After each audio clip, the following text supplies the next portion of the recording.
Good morning, everybody. Good afternoon, good evening, and a good night. I am Patrick. This is Storytelling Imperfectly, and welcome to the channel. And if you're new to the channel, I am Patrick, and I hope you like what you see. The story I got for you today, guys, goes back into the annals of history. And as some of you know that have been watching the channel for a while, I am a veteran of the United States Navy, and as a sailor, I have a unrequited love of the ocean. And today's story is most certainly nautical in the extreme, as we delve into what happened to the Mary Celeste, the crew thereof. Not a person named Mary Celeste, no, a ship. And today's story is going to be weird, creepy, spooky. Stick around, it's story time. Let's see if we can't figure out what happened on the Mary Celeste.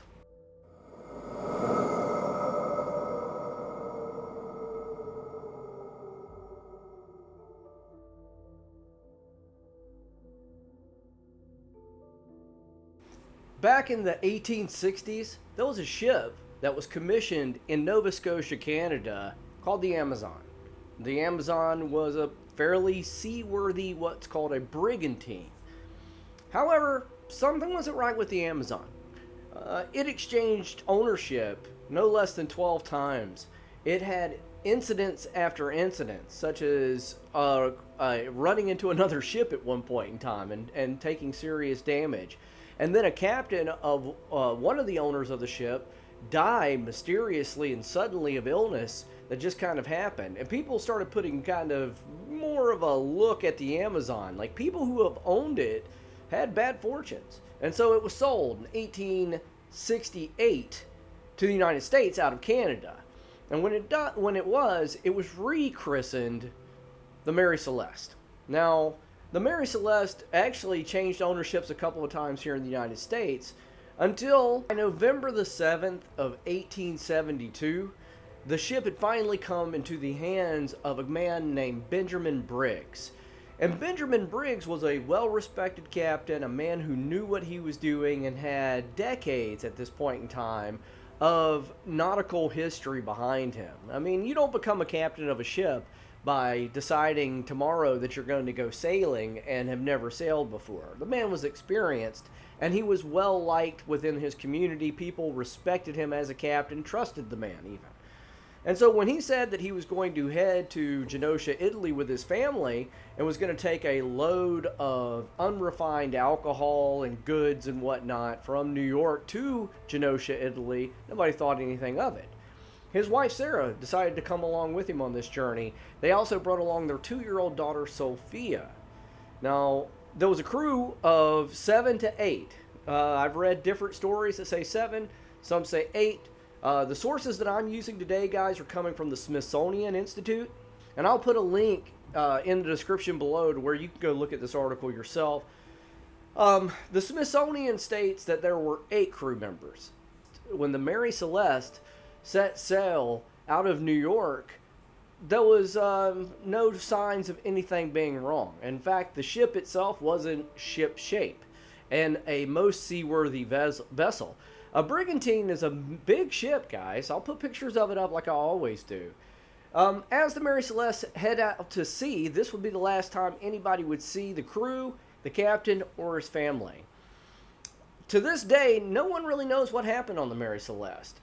On December 5th of 1772, almost a month later, almost 30 days after the Mary Celeste had left New York, about 400 miles, nautical miles away from the Azore Islands, which are nowhere near where the ship should have been, the Mary Celeste was spotted by a British brigantine. The captain of the British brigantine sent a boarding party over because he had actually seen the Mary Celeste in New York. Strangely enough, small world being what it is, the captain of the British brigantine remember seeing the Mary Celeste. So when he saw it far away from where it should be, he of course sailed up to the ship.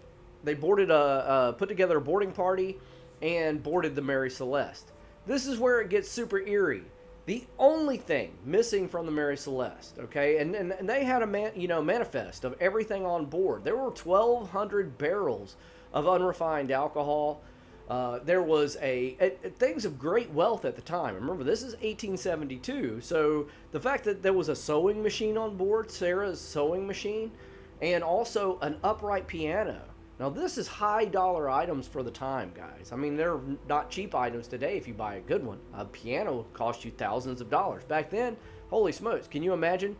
And so all these items were on the ship still. Nothing was missing except for one lifeboat. That's it. One lifeboat was missing. The Mary Celeste herself was in fairly good condition, considering it looked like she had been abandoned for quite some time. In that 30 days, there was water down in the hold, like standing water, but there wasn't a leak on the ship. And when they checked the captain's log, Captain Briggs's log books, it stated that the Mary Celeste had been in bad weather for days. But there was nothing in there about him talking. You know, usually a captain is writing in his log. He is honest with what he's thinking and feeling, because if something does happen and somebody finds the logbook, you know exactly what the man was thinking, the person in charge. And so when he's not saying anything about, I think we should abandon ship, or the ship is taking damage, or I'm concerned about my family's welfare, anything of the ilk, and he's not. It's just that he's very factual. We've ran into bad weather. We're still in bad weather. We're sailing in bad weather. Those types of things. But nothing to suggest that Captain Briggs felt the need to abandon ship. And this is what's super odd, because this guy had, again, years and years of sailing and experience on the ocean. For a captain to abandon ship, to give the order to abandon ship, something has gone terribly wrong. Out of the 1,200 barrels of unrefined alcohol, 9 were empty.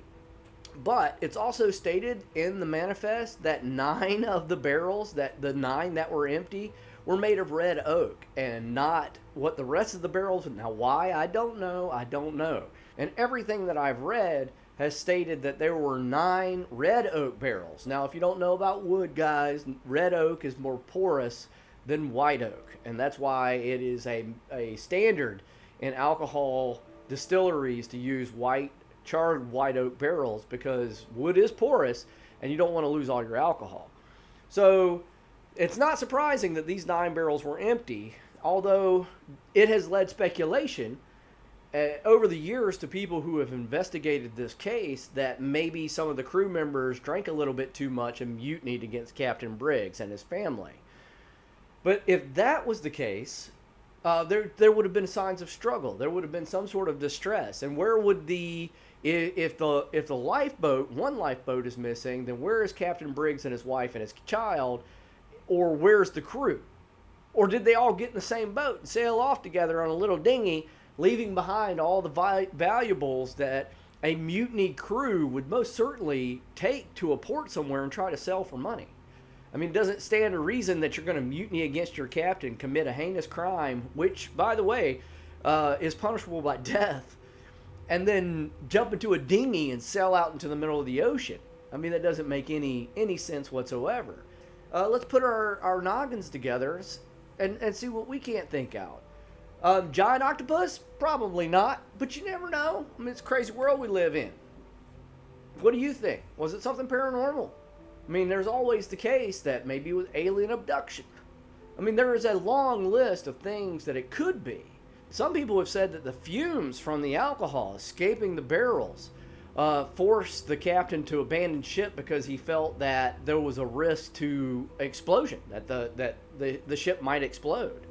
But again, you know, for a captain to call for all hands to abandon ship, with a 2-year-old little girl on board and his wife on board, that's awfully extreme for it might happen. Like, you could blow up. I mean, why not, if the barrels are leaking and you have 9 leaky barrels, why not just get rid of the 9 leaky barrels, like throw them overboard? But they didn't do that because those barrels were found on the ship. I don't know. Some speculate that there was a bilge pump down in the hold that wasn't functioning properly. And so if he saw water building up in his hold, then the captain very well may go, the ship is going down. You know, we continue to have bad weather. The water is building up in the hold. My wife and my children, my wife and my child is here. All hands abandon ship, because where he was at around the time of his last log entry most likely would have put him around the island of Santa Maria. And if he saw land and he felt that his ship was going to sink, then Captain Briggs very well may have ordered a general all hands abandon ship. But if that's the case, then why did Captain Briggs and his family never resurface? Because if they made it to the island of Santa Maria, then why would he not then send word to somebody or say, go, help? So, we're here, we're there, I don't know. The fact is, Captain Briggs, his wife Sarah, their 2-year-old daughter Sophie, and all hands aboard the Mary Celeste, be it 7 or 8 crew, vanished. And to this day, it remains unsolved. And even the author, Sir Arthur Conan Doyle, wrote in 1846 or 1884, wrote a story about a murderous ex-slave that was on the ship that took his rage out on everybody and killed everybody. But again, this is just fantasy by a fantastic writer. In fact, again, it should be understood that the Mary Celeste had been sailing perfectly fine. There was nothing wrong with it, and nothing was missing. So it wasn't pirates, it wasn't anything of that nature. And the fact that Captain Briggs and his family have never resurfaced during that time period or ever again, as well as all crew members, we can all assume that all hands were lost at sea, most certainly. But why? I have no idea. This is one of those great mysteries that come from the annals of history that I do so love. Because, yeah, we'll probably never know what happened on the Mary Celeste. But the fact is that even the Smithsonian Institute, great scientists, great minds today, are still puzzling over what happened. This is one of the great nautical mysteries of the world. And I would love to hear what you have to say about it. Please leave me something in the comment section below and your ideas on what might have happened in all these cases that we cover. If you're new to the channel, I hope you'll subscribe, keep coming back and hanging out with me. And last but not least, if you did enjoy this video, guys, please by all means, hit that thumbs up button for me. Turn it blue. It lets me know you're enjoying the content, which is super important, and also lets YouTube know that you're enjoying the content, which might help a little channel grow. And that's most appreciated by yours truly. Also, guys, thank you so much for all of you guys that watched the last video that had Jamie, my wife, and myself covering a missing persons case. We had a lot of fun doing it. She was super nervous, but she did enjoy it. And all of you guys that responded in such positive ways, it was most appreciated. She will come back. Jamie's not going to be a mainstay on the channel, but she will come back occasionally and do another video just for you guys. But anyway, guys, that's it for Patrick today. I am out of here, and I will see you guys in the next video.